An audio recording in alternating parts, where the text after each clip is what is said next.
शुभ नामे जागे, कब शुभ आशीष मांगे, गाए प्रभु जय गाथा, धन धन मंगल दायक जय हे, भारत भाग्य विधाता, जय हे, जय हे, जय हे, जय जय। Ladies and gentlemen, Ambassador Extraordinary and the Plenipotentiary of the Republic of India in the Kyrgyz Republic, His Excellency Shri Alok Amitabh Devri.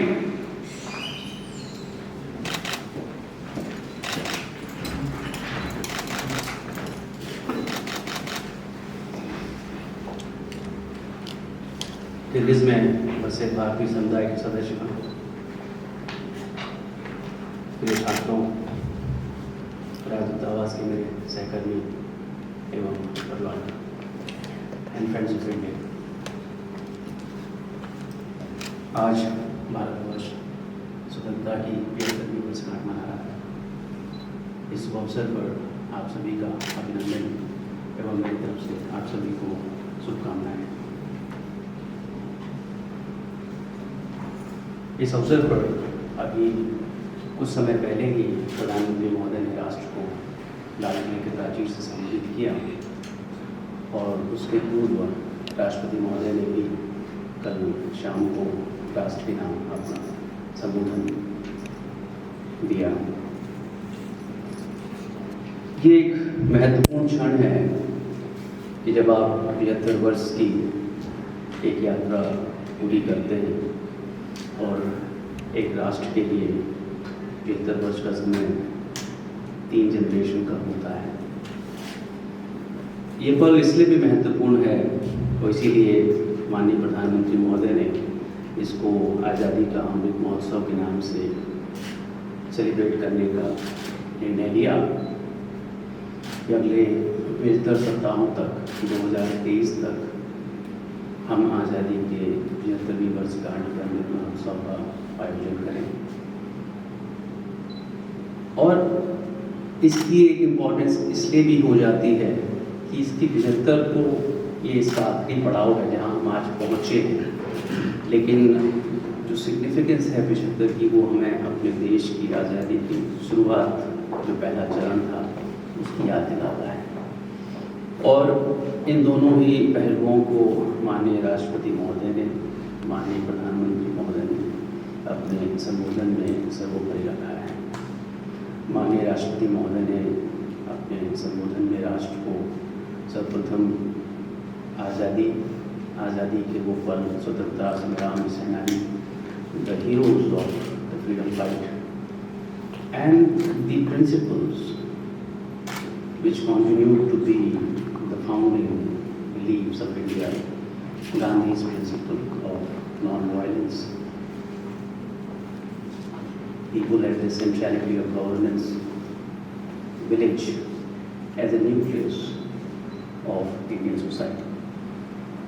तो उससे शुरुआत करते हुए माननीय राष्ट्रपति महोदय ने अपने संबोधन में ये कहा है कि 75 वर्ष में जो हमारी यात्रा रही है और जो एक नेशनल कैरेक्टर हमने एक्वायर किया है, उसके पीछे कहीं ना कहीं हमारी जो कंसेप्चुअल फाउंडेशन, जो आइडियोलॉजिकल नींव है राष्ट्र की, उसमें Gandhi principles, non violence, peace, democracy, parliamentary system of democracy, people at the centre of governance, उससे राष्ट्र इन 75 वर्षों के हर वर्ष में, हर महीने में और हर दिन में एक नया स्वरूप अख्तियार करता रहा है। और आज हम एक इम्पॉर्टेंट उस पड़ाव पर, मुकाम पर खड़े हैं कि जहाँ एक तरफ कोरोना ने सामाजिक पकड़ है, हमारी स्ट्रेंथ है, उसको जो छोड़ा है, साथ ही एक रियलाइजेशन दिलाया है कि 2008 से जो कॉन्टिन्यूसली इकोनॉमिक डाउनटर्न हुआ है, उसके बाद कोरोना आया है, इन सब की चुनौतियों के लिए हम अपने को कैसे तैयार करें और कैसे उसका जवाब दें और कैसे आने वाले समय के लिए अपने को तैयार और ये देखें, आप भी इसमें देखेंगे कि दोनों भी माननीय राष्ट्रपति महोदय के संबोधन में और आज माननीय प्रधानमंत्री महोदय के लाडले राजीव से संबोधन में ये दोनों भी बातें साफ आती हैं कि हमारी जो सामाजिक जड़ें हैं, the social roots of the nation, उन पर कहीं ना कहीं फिर से एक पुनर्विचार हुआ है। आज हम देखते हैं कि इतनी बात महिलाओं पे, ओलंपिक के कॉन्टेक्स्ट पे, वुमेन, गर्ल्स, डॉटर और किसान insurance, land holdings, manufacturing, employment, कुल मिला के एक सोच, उसका एक जिसको हम ब्लूप्रिंट कहते हैं, ये कहीं ना कहीं हमको माननीय प्रधानमंत्री महोदय ने अपने उद्बोधन में और माननीय राष्ट्रपति महोदय ने भी उसकी एक तरह से हमको हिंट दी। और मुझे आप लोगों को बताते खुशी है कि कई महत्वपूर्ण योजनाओं का अनाउंसमेंट अभी प्रधानमंत्री महोदय का तकरीबन 1 घंटे लंबा राष्ट्र के नाम संबोधन लाडली सलीम ने समाप्त किया, जिसमें उन्होंने नेशनल हाइड्रोजन मिशन की बात कही, एक नेशनल गति शक्ति, the dynamism and the strength, national mission की बात कही, उन्होंने डिजिटल प्लेटफॉर्म्स की बात कही और डिजिटल प्लेटफॉर्म्स को सेल्फ हेल्प ग्रुप्स, विलेजेस में विमेंस प्रोडक्शन, उनसे जोड़ने की बात कही। और देखिए, जो आज़ादी का अमृत महोत्सव है उसकी आप एम्बिशन भी देखिए, आकांक्षाएं देखें कि आप विलेज के सेल्फ हेल्प ग्रुप्स जो विमेन रन हैं, उनको आप डिजिटल प्लेटफॉर्म्स के माध्यम से आज मार्केट से ही जुड़ने की बात नहीं कर रहे हैं, आप ग्लोबल मार्केट से जुड़ने की बात कर रहे हैं। तो ये भी रेफरेंस आया कि हमारे गाँव में जो जामुन की प्रोसेसिंग हो रही है, हमारी जो हल्दी की प्रोसेसिंग हो रही है, हमारे मिट्टी के जो प्रोडक्ट्स हैं, वो आज भारत के डोमेस्टिक मार्केट में ही नहीं, विश्व में कैसे पहुँचें। और ये कोई बहुत सरप्राइजिंग चीज़ नहीं है। हम भी यहाँ देखते हैं कि जब हम मार्केट में जाते हैं तो आप देखिए हर्ब्स किसी एक कंट्री की है, सॉल्ट किसी एक कंट्री का है, there is minor value addition, there is minimal value addition, there is a little bit of packaging, but still एक मिट्टी से प्रोडक्ट से कंज्यूमर तक जो दूरी होती है, उसकी परिकल्पना, that imagination of that process, वो कंप्लीट है। और उसका उल्लेख जब देश का प्रधानमंत्री करता है तो हम समझें कि when we add the might of the nation, idea अपनी जगह है, पॉसिबिलिटी अपनी जगह है, उसके साथ जब भारत को जोड़ते हैं, हम अपनी टेक्नोलॉजिकल प्रोग्रेस को जोड़ते हैं, जब हम उससे अपनी इकोनॉमी के मैग्नीट्यूड को जोड़ते हैं, तो एक बहुत अलग ताकत नज़र आती है। और प्लेयर कहना तो शब्द उचित नहीं होगा, बट फिर भी metaphor and simply is not inept कि if it is a playground, if economy is a turf in a playground, then players have their own core characteristics, they have their strength. तो इसका उल्लेख माननीय प्रधानमंत्री महोदय ने किया। आप सभी भारतीय समुदाय के सदस्य जो किर्गिज़ में हैं, कई सालों से यहाँ रह रहे हैं, जो विदेशों में हैं, आपको भी जानकर खास खुशी होगी कि माननीय राष्ट्रपति महोदय का जो उद्बोधन है उसका पहला ही शब्द देश और विदेश में रह रहे भारतीय समुदाय के सदस्य। तो उन्होंने अपने राष्ट्र के नाम संबोधन में ही विदेश में रह रहे भारतीय समुदाय के सदस्यों को अपने इनॉग्रल सेंटेंस में आपका उद्बोधन किया है। उसके लिए आप लोग गौरव के पात्र हैं। एंड हमें बहुत खुशी है इस बात की, खास बात इस बात को आप तक लाना चाहता था कि आज राष्ट्र और राष्ट्र का सर्वप्रथम नागरिक आपको अपने सबसे सर्वप्रथम सेंटेंस में देखता है। उनकी लाइन है माननीय राष्ट्रपति महोदय की कि देश विदेश में रहने वाले सभी भारतीयों को स्वाधीनता दिवस की हार्दिक शुभकामनाएं। और आपको भी बहुत खुशी होगी, और मैं आपके संज्ञान में फिर से एक और बात लाना चाहता हूँ कि पहली लाइन में नहीं, उन्होंने अपने कंक्लूडिंग लाइन में भी आपको ही एड्रेस किया है। उन्होंने फिर से कहा है कि मैं सभी प्रवासी भारतीयों की प्रशंसा करता हूँ। आई फेलिसिटेट ऑल ओवरसीज इंडियंस, जिन्होंने जिस देश में भी घर बसाया है वहाँ अपनी मातृभूमि की छवि को उज्ज्वल बनाया है।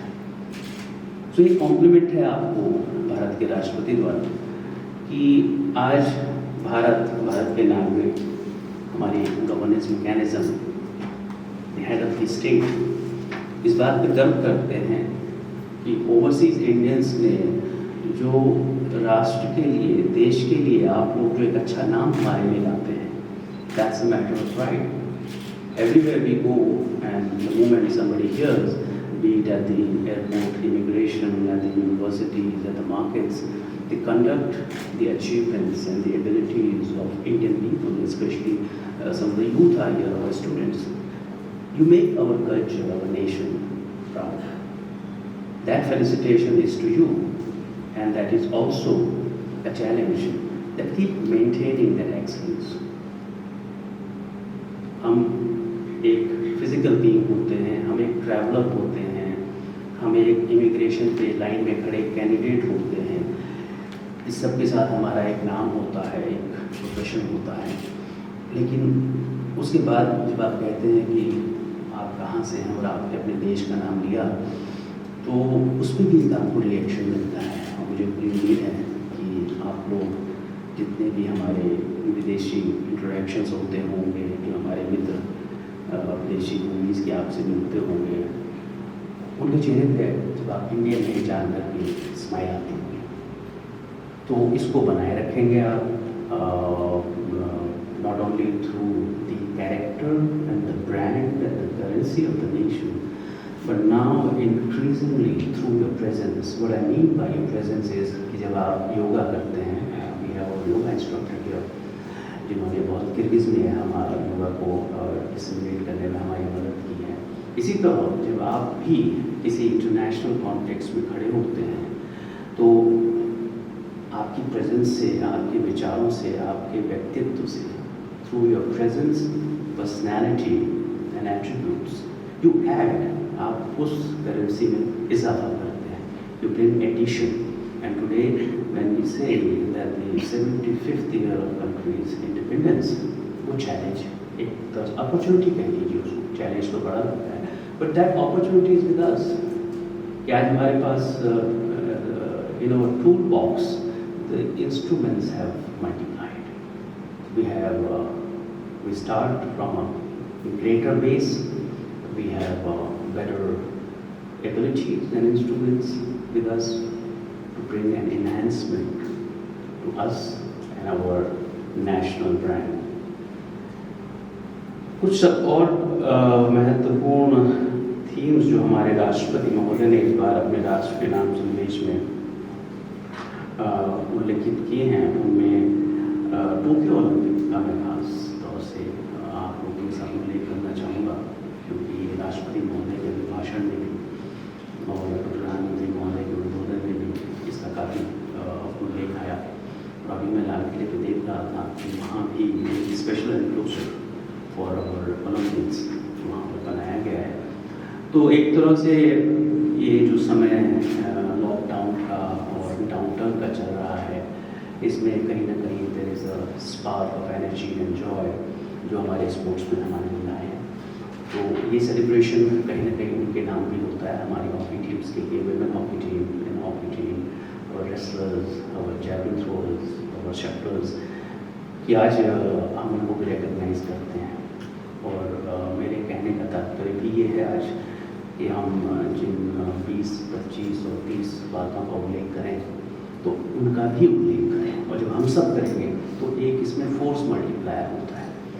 तो आँखें तो हमारी दो ही हैं और पूरी फलक जो है वो बिखरा पड़ा है. तो आप क्या देखते हैं ये आप पे भी डिपेंड करता है, और आप लोग सबने मिलकर क्या देखा उसकी भी कीमत कहीं ना कहीं पड़ती है.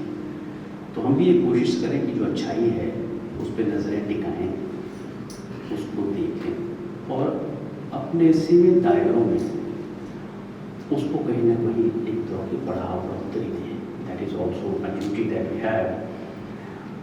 दोनों राष्ट्रपति महोदय और प्रधानमंत्री महोदय ने कोरोना पे बड़ा दुख व्यक्त किया है, इसकी चुनौती स्वीकार की है, इसकी जो सोशल कॉस्ट हमने पे की है उस पर प्रधानमंत्री महोदय ने काफ़ी लंबा इस पर विचार विनिमय किया अभी लाल किले से. और राष्ट्रपति महोदय ने भी अपने उद्बोधन में इसको खासा तवज्जो दी है। अपने राष्ट्र के नाम संबोधन में करीब 4-5 पहले में उन्होंने की बात कही है और ये कहा है कि किस तरह से पहली लहर को जब हमने बहुत अच्छा मैनेज किया तो दूसरे में हमारे जो चैलेंजेस थे, चाहे वो हमारी पॉपुलेशन डेंसिटी की वजह से हो, ह्यूज मैग्नीट्यूड हो पॉपुलेशन रहा हो, उसमें there were tremendous losses that country had to endure. और साथ ही एक नई चेतना भी उन्होंने उसका रेफरेंस किया है। मुझे भी कहीं उसमें नज़र आता है कि investment in education, health sector, इस पे काफ़ी रेफरेंसेस हैं। माननीय प्रधानमंत्री महोदय ने भी कहा कि हेल्थ पे इन्वेस्टमेंट होगा, चाहे वो सरकारी क्षेत्र हो, निजी क्षेत्र हो, नॉन गवर्नमेंटल सेक्टर हो, सभी का हो रहा है। और साथ ही सोशल सेक्टर को इस चुनौती से डील करने के लिए हाउ टू इनेबल, चाहे वो स्मॉल एंड मीडियम एंटरप्राइजेज हो, विलेजेस हो, poor and middle classes of the society है, free grains to the impoverished and grant in extension of the insurance premium.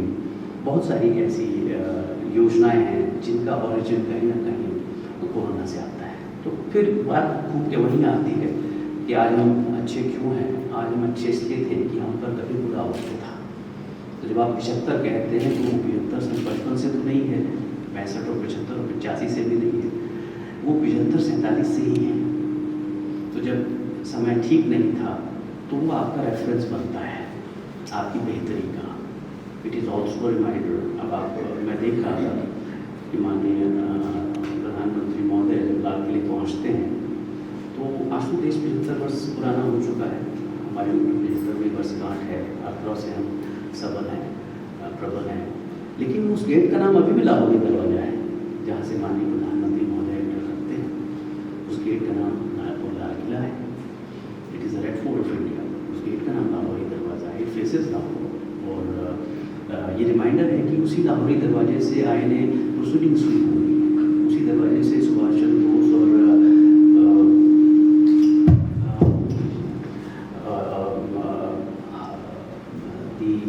आईने इन्वेस्टिगेशन जिसकी बड़ी फेमस प्रोसीडिंग्स थी वो लाल किले में हुई थी।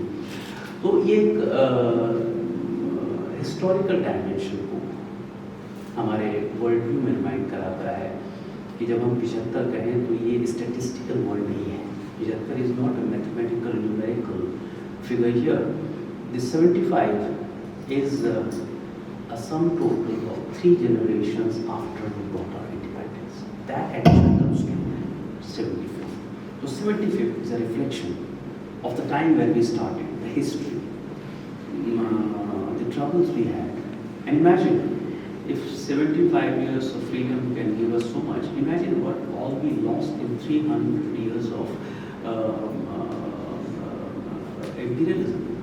जब हम 75 साल की आज़ादी में इतना कुछ कर सकते हैं तो हमने 300 साल की गुलामी में कितना कुछ खोया। और ये एक आधार बनता है हमारे फ्यूचर के वर्ल्ड व्यू के लिए कि how do we moderate our present expectations and excellence. कि जब हमारे पास वो नहीं था उसको हम भूलें नहीं। We should not forget what we didn't have. हमारे छात्रगण ही देखेंगे। कल मैं किसी से बात कर रहा था कि कैसे आज से 5 साल पहले मुश्किल से 2000 छात्र होते थे और आज आप 2 साल में 2 से 4, 5 से 8, 5 से 14 किस तरह से ये नंबर हमारे बढ़े हैं। ये भी एक तरह का ह्यूमन एक्सचेंज है। जब हमारे ट्रैवलर्स आते थे, हमारे ट्रेडर्स आते थे, हमारे प्रीचर्स आते थे, आज आप आते हैं। तो ये आप तो कर रहे हैं लेकिन ये कुछ है आपके माध्यम से हो भी रहा है। This something that is happening through you because there are enabling conditions available on the ground. जब इनेबलिंग कंडीशंस नहीं थी हमारे समाज में, तो एक चीज़ हम 80s में और 70s में नहीं कर पाए। इकोनॉमी पे भी दोनों माननीय प्रधानमंत्री महोदय ने और राष्ट्रपति महोदय ने चिंता भी व्यक्त की है और आने वाले समय के लिए कुछ नई योजनाओं की घोषणा भी की है और एक न्यू कोर्स ऑफ एक्शन उसकी बात भी कही है, जिसको आत्मनिर्भर भारत के साथ जोड़ा गया है। इसमें defence production, renewables, energy, manufacturing, इन सेक्टर पर खासा एम्फेसिस दी गई है। कहीं ना कहीं यूथ एम्प्लॉयमेंट भी अब एक प्रायोरिटी रडार में आ चुका है। When the economy is undergoing transformations, how do we ensure that the employment opportunities, especially in a country like India, where we have 200 million youth that we were joining the workforce, उनके लिए किस तरह से इसके साथ ही बहुत सारा ध्यान agriculture, small and medium enterprises पे भी दिया गया है, किसानों पे दिया गया है, विमेन पे खासा फोकस है और the schemes which bring insurance to the agriculture sector. माननीय प्रधानमंत्री महोदय ने मिनिमम सपोर्ट प्राइस के 1.5 गुना भी करने की बात कही है। तो कहीं ना कहीं जो हमारा एग्रीकल्चर सेक्टर जीडीपी के कैलकुलेशन में अपनी रेलेवेंस धीरे धीरे कम कर रहा है, लेकिन उसके साथ ही उसका सपोर्ट पे भी एक ध्यान गया है। कुछ और बातें मैं आपसे इससे साझा करना चाहूँगा कि माननीय राष्ट्रपति महोदय ने भी हमारे पायलट्स की बात कही है, हमारे जो स्पेस मिशन के लिए ओवरसीज ट्रेनिंग ले रहे हैं उसकी बात कही है। माननीय प्रधानमंत्री महोदय ने अभी अपने उद्बोधन में कहा कि आज राष्ट्र में first indigenous aircraft carrier has been launched for its trials. उसकी बात कही, ये कहा कि आज हम सबमरीन्स बना रहे हैं, fighter plane is practically indigenized और साथ में स्पेस पे India will be the world's 4th country to have a manned space mission। उसकी बात हुई है। एक और बात जो मैं आपसे शेयर करना चाहूँगा कि माननीय प्रधानमंत्री महोदय ने एक बहुत स्ट्रॉन्ग मैसेज दिया है द नेचर ऑफ गवर्नेंस के लिए, जिसमें ease of doing business and ease of living की बात कही है। तो गवर्नेंस में कहीं ना कहीं उन्होंने एक इस बात को हाईलाइट किया है कि the governance has to be minimum, it should be the minimum necessary, it should be like maximum. तो जो आपके आउटडेटेड लॉज हैं, आउटडेटेड क्वेरीज हैं, आपको लगता होगा कई बार आप सरकारी महकमों में जाते हैं तो वही सवाल आपको हर व्यक्ति को पूछा जाता है, हर फॉर्म में पूछा जाता है।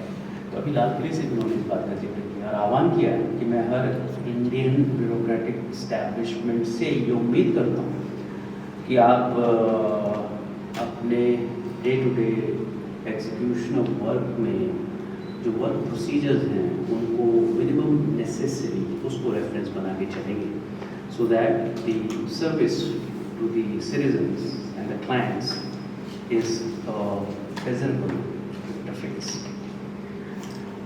टेक्नोलॉजी पे काफ़ी बात प्रधानमंत्री महोदय ने कही, उन्होंने स्टार्टअप्स की बात कही और कहा कि आज कैसे हमारे देश में छोटे छोटे startups within a decade they are not only dreaming, they are practically becoming the unicorns within our companies।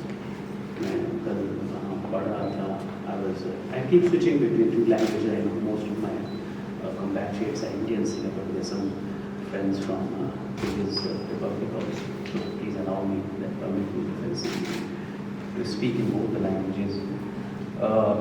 पर जब हम देखते हैं कि बहुत छोटी सी कंपनी जोमेटो जिसकी शुरुआत कुछ वर्ष पहले हुई थी, आज वो 30 से 40 हज़ार लोगों को एम्प्लॉय करता है, उसका market valuation is about $1.5 billion और ऐसे तकरीबन हज़ारों स्टार्टअप्स इस समय इंडिया में दे आर टेकिंग शेप और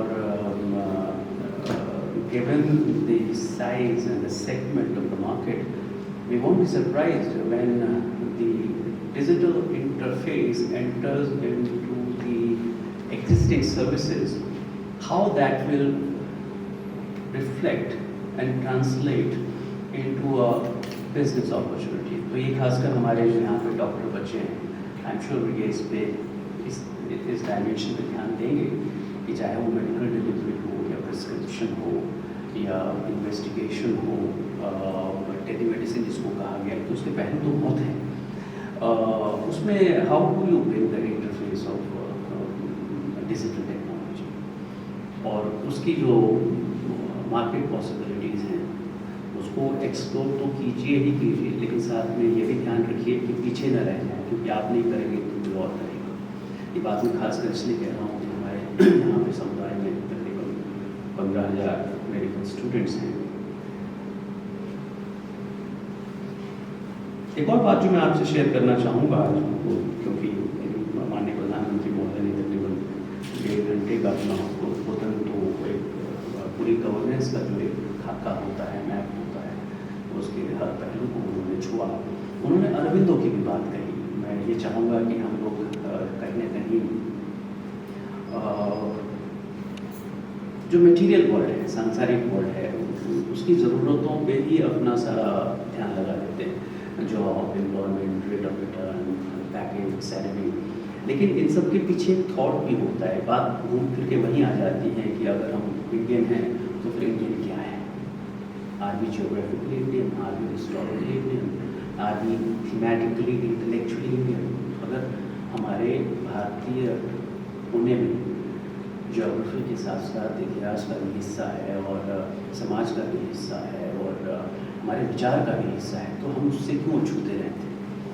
और आज की जनरेशन जो है वो बड़ी कंफर्टेबल है, वो अंग्रेजी में कंफर्टेबल है, हिंदी में कंफर्टेबल है।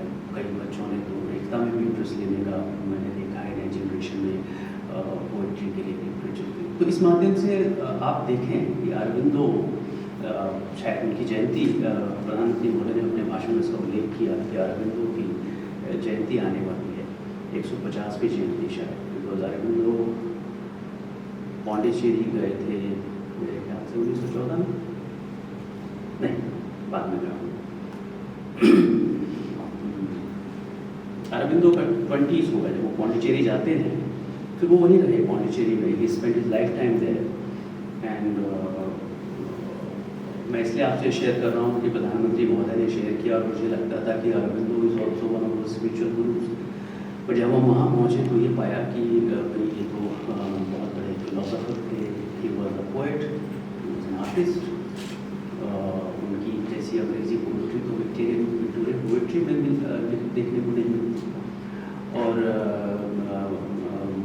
बड़ा कैप्टिवेटिंग उनका विचार रहा है और बहुत लोगों को उसने इन्फ्लुएंस किया है। कई लोग ये सवाल पूछ सकते हैं कि वो इतने पॉपुलर क्यों नहीं हैं अगर इतने अच्छे थे। तो उसका एक कारण ये हो सकता है कि वो ऑर्गेनाइजेशन के खिलाफ थे। He was against the organised mode of the dissemination. तो इसलिए उन्होंने अपने बाद सारे अरविंदो परिवार और इनिशिएटिव को ऑर्गेनाइज होने से मना किया। उन्होंने कहा अगर आप चाहते हैं तो आप बिश्केक में अरविंदो इनिशिएटिव अलग बना लीजिए, आप चेन्नई में चाहते हैं तो आप अपने घर पर अरविंदो, लेकिन this will not be an interconnected web of a single organisation. क्योंकि कहीं, चलिए लंबी बात है, लेकिन कहने का तात्पर्य है कि कई बार जब ऑर्गेनाइजेशन बहुत मेहनत स्वरूप अख्तियार कर लेता है तो वो थॉट से भी बड़ा हो जाता है। और शायद उनकी वो समझ थी, उनका विजन था कि वो थॉट,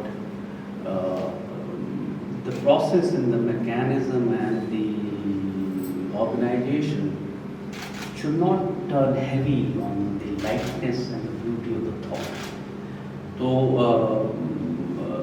मैं चाहूँगा कि आप लोगों में कुछ उस पर इंटरेस्ट लें, देखें कि क्या। और आखिर में ये भी मैं चाहूँगा कि एक याद दिलाई है माननीय प्रधानमंत्री महोदय ने कि हमने पिछले 73 सालों में जो कि एक बैकलॉग था गुलामी का, तो राइट्स एंड अधिकारों पे बहुत फोकस रहा हमारा कि मेरा अधिकार है, ये मुझे चाहिए, दिस माई राइट। और इसी वजह यही कारण था कि जब ड्यूटीज़, फंडामेंटल ड्यूटीज़, जो बुनियादी कर्तव्य पे जब जब बात छिड़ी तो ये हुआ कि राष्ट्र अभी नागरिक उस हालात में नहीं है कि उनको ड्यूटीज़ पे फोर्स किया जाए और ड्यूटीज़ भी मेड लीगली बाउंड।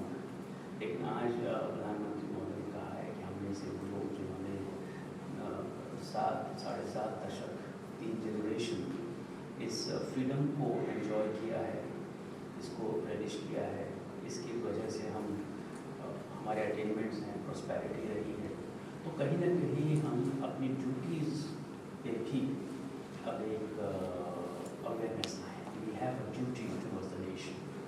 आज तो मैं देखता हूँ कि यूथ हमसे बहुत अच्छा है। हमारे जनरेशन के टाइम पे यूनिवर्सिटीज़ में काफ़ी वो black facing of the wall होता था, प्रोटेस्ट होते थे, पब्लिक प्रॉपर्टी के साथ कभी गुस्सा भी इजहार हो जाता था। आज वो कम है पहले से। आज का यूथ जो है में भी हो सकता है हमारे पास अपने एंगर और फ्रस्ट्रेशन के एक्सप्रेशन के बहुत चैनल्स नहीं थे। आज सोशल मीडिया है, दूसरा हर दिन अपनी बात कहते हैं। आपको कोई चीज़ अच्छी नहीं लगी, आपने ट्विटर पे कह दिया, आपको अच्छी नहीं लगी, आपको Facebook. So there are safety mechanism which provide a safety outlet to tight human emotions. वो कहीं ना कहीं हमारी ड्यूटी में शामिल होता है। जैसे ये हमारा क्षेत्र है तो हम उसको साफ रखें, जैसा भी नया जब बनाएंगे लेकिन जो है उसको हम साफ रखें। हम आपस में एक दूसरे से जब हम बातें करें as Indians, so we can bring greater amount of familiarity and bonding amongst us. We don't have to be officious, we don't have to be distant and cold.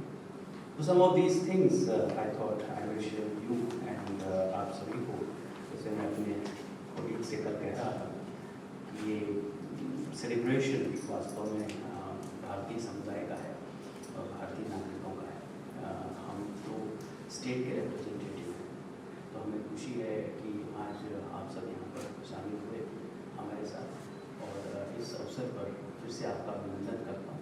आप हमसे जुड़े रहें और जो ease of governance and ease of doing business की प्रधानमंत्री महोदय ने बात कही, वो आपके और हमारे व्यवहार में भी परिलक्षित होनी चाहिए। तो आपको अगर हमसे व्यवहार में कहीं कठिनाई लगे तो आप हमको बताइए।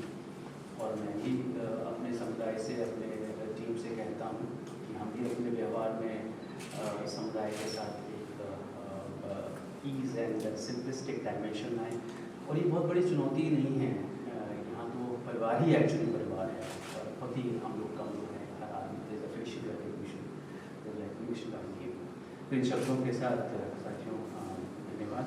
आप सब लोग बारिश में भाग करेंगे, उसके लिए भी आपका धन्यवाद। And on this occasion once again greetings and felicitations. Thank you so much.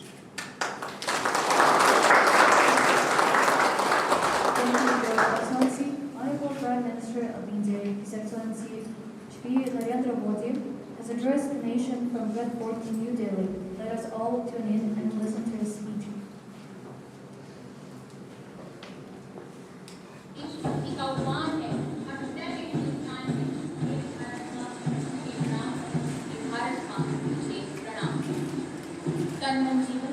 स्वाधीनता दिवस समारोह के इतिहास में पहली पुष्प वर्षा। अखंड एकता के नायक भी हैं, विश्व एकता के नायक भी हैं, कोटि कोटि जनों के जननायक। हमारा आपसे विनम्र निवेदन है माननीय प्रधानमंत्री जी कि आप राष्ट्र को संबोधित करें। मेरे प्यारे देशवासियों, आजादी का अमृत महोत्सव 75वें स्वतंत्रता दिवस पर आप सभी को और विश्व भर में भारत को प्रेम करने वाले,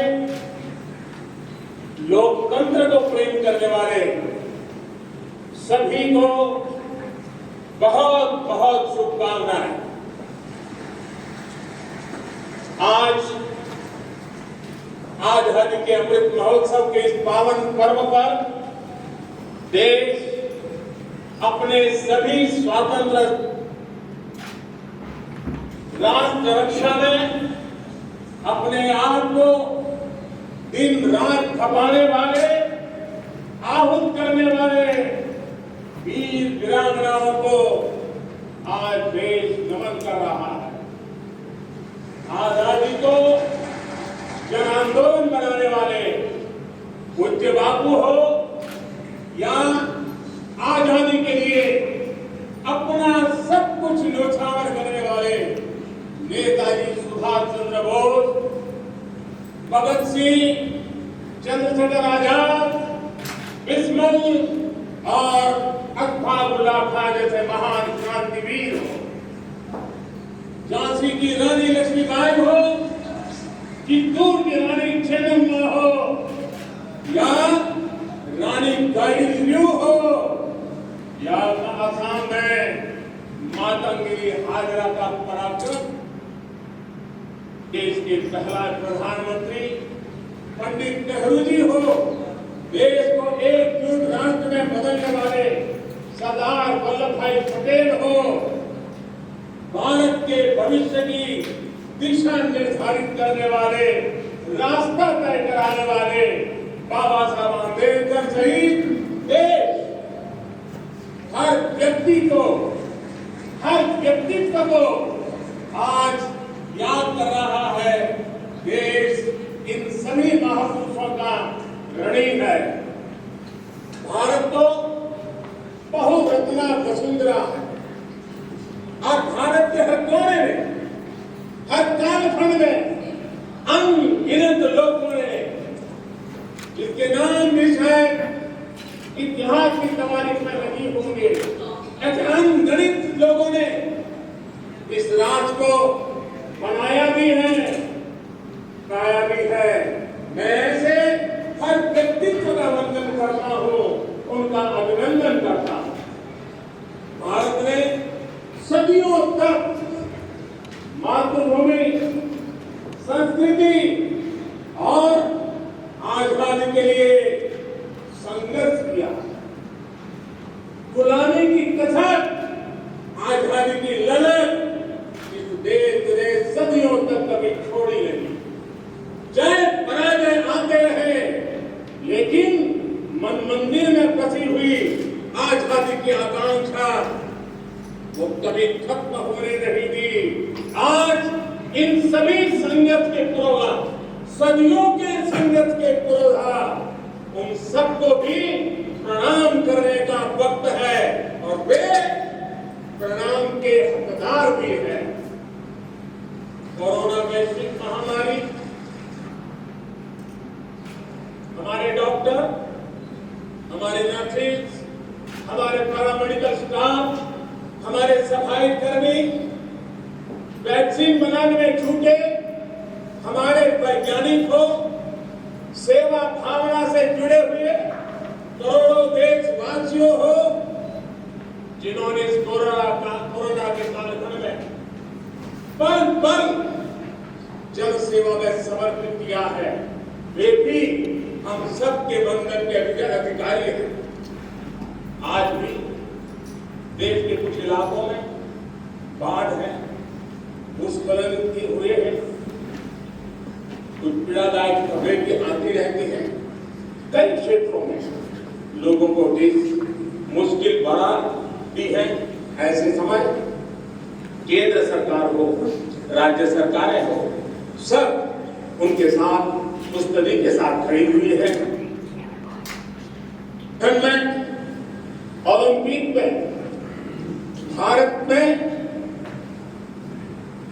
की युवा पीढ़ी जिसने भारत का नाम रोशन किया, ऐसे हमारे एथलीट्स, हमारे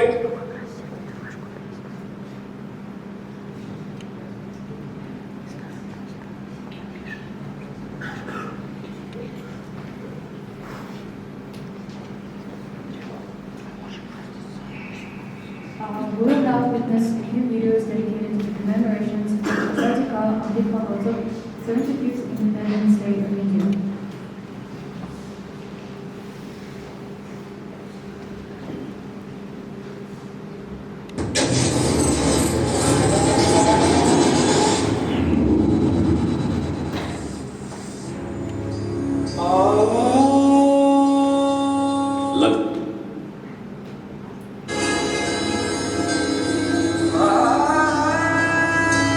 सूर्य जितना ही तेजस्वी और आकाश जितना ही विशाल हमारे भारत देश का इतिहास।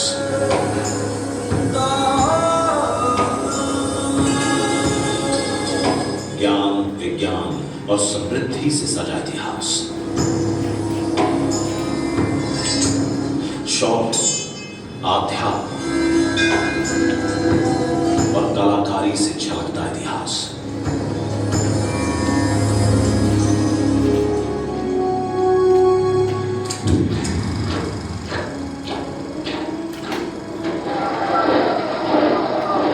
अंग्रेजी हुकूमत ने देश को बेड़ियां पहनाई। एक हुए सब दीवाने देश के, आजादी की अलख जगाई। सत्याग्रह अनोखा छेड़ा। अनगिनत बलिदानों के बाद ये देश विदेशियों ने छोड़ा।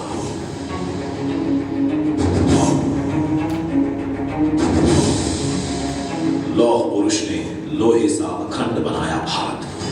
आजादी की नींव पर खड़ी हुई ये भव्य इमारत। तभी आजादी ने कहा, मैं मंजिल नहीं हूं, राह हूं, अभी तो मैं शुरुआत हूं।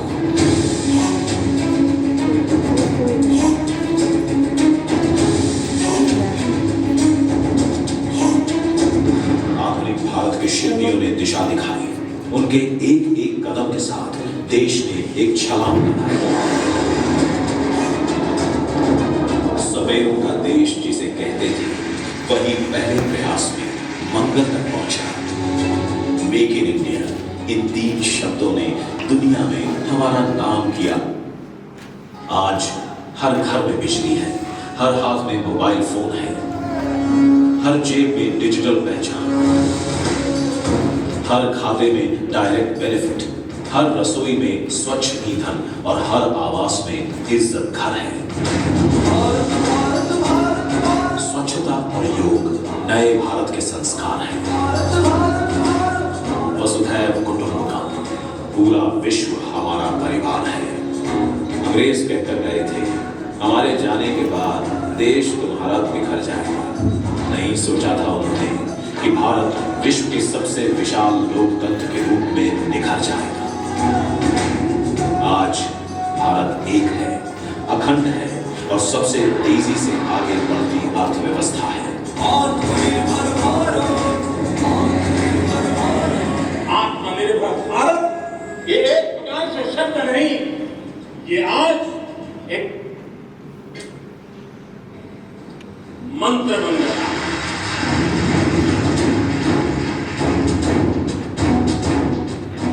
आइए मनाते हैं स्वतंत्रता, एकता, विकास और लोकतंत्र के 75 साल।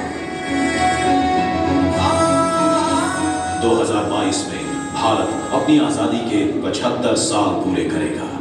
आइए इस महापर्व की तैयारी में जुट जाते हैं। आइए मनाते हैं आत्मनिर्भर भारत। आइए मनाते हैं भारत की आजादी का अमृत महोत्सव।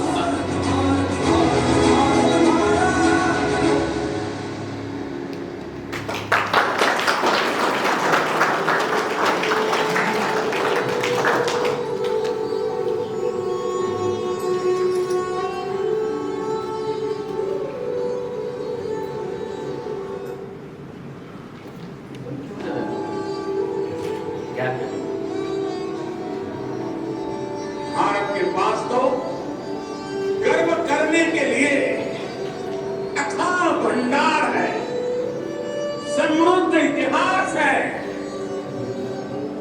चेतनामय सांस्कृतिक विरासत है। इसलिए आजादी के 75 साल का यह अवसर एक अमृत की तरह वर्तमान पीढ़ी को प्राप्त होगा कि आजादी के 75 साल का अवसर कितना ऐतिहासिक है, कितना गौरवशाली है। इस पर्व में शाश्वत भारत की परंपरा भी है, स्वाधीनता संग्राम की परछाई भी है और आजाद भारत के गौरव प्रगति भी है। आजादी का अमृत महोत्सव यानी आजादी की ऊर्जा का अमृत। आजादी का अमृत महोत्सव यानी स्वाधीनता सेनानियों से प्रेरणाओं का अमृत। आजादी का अमृत महोत्सव यानी नए विचारों का अमृत, नए संकल्पों का अमृत। आजादी का अमृत महोत्सव यानी आत्मनिर्भरता का अमृत।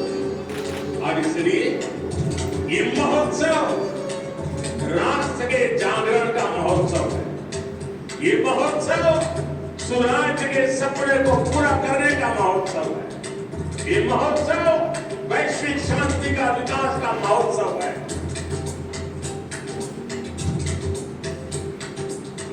Freedom struggle ideas at 75,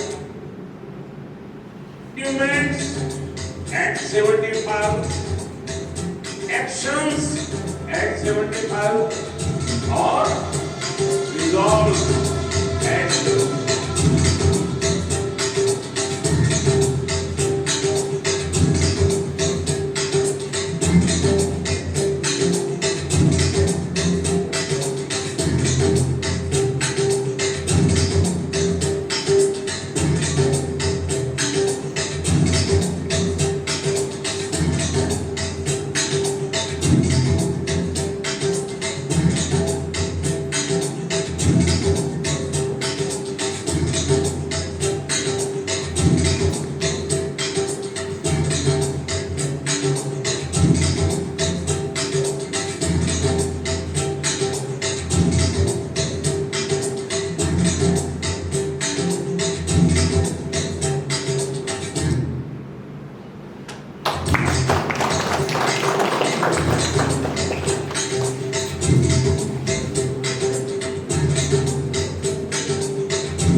traditional lamp and unveiled the photo exhibition Azadi Ka Amrit Mahotsav.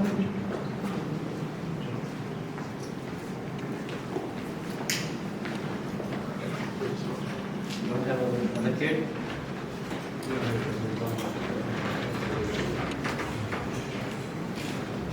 इस बीच आपको एक बात रह गई थी जब हमारे बच्चे और आते हैं तो एक बात आज इतनी गर्ल की बात की है रिमेंबर चाइल्ड की बात मस्ट है be careful you are taking too close इसका नजर is candle is too close to his jacket हरी जब देखो तो लगेगा आज प्रधानमंत्री महोदय ने एक और अनाउंसमेंट किया उन्होंने कहा कि सैनिक स्कूलों में girls will be allowed education in science schools of India. Science schools are very prestigious institutions. So now, How about we start?